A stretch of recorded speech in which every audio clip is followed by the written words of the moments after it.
2 power n plus 4 minus 2 power n plus 2 equals to 3 అయితే n విలువ ఎంత? So first ఇచ్చింది రాసుకుందాము. 2 power n plus 4 minus 2 power n plus 2 is equals to 3. 2 power n plus 4ని 2 power n into 2 power 4గా రాసుకోవచ్చు. Next 2 power n plus 2ని 2 power n into 2 power 2గా రాసుకోవచ్చు ఈజ్ ఈక్వల్స్ టు 3. సో ఎందుకంటే ఇది a power m plus n is equals to a power n into a power n ఫార్ములాలో ఉంది.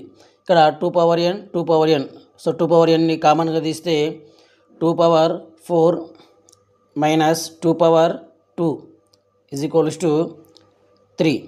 Next 2 power n into 2 power 4ని 16గా రాసుకోవచ్చు, మైనస్ 2 పవర్ 2ని 4గా రాసుకోవచ్చు is equals to 3. Next 2 power n into 16 minus 4 12 is equals to 3.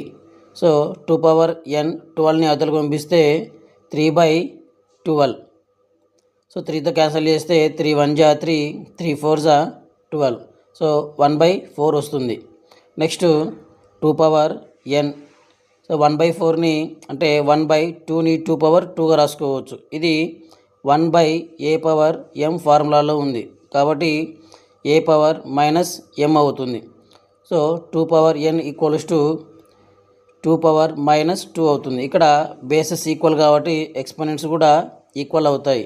So n equals to -2 వస్తుంది. So option 4 is correct.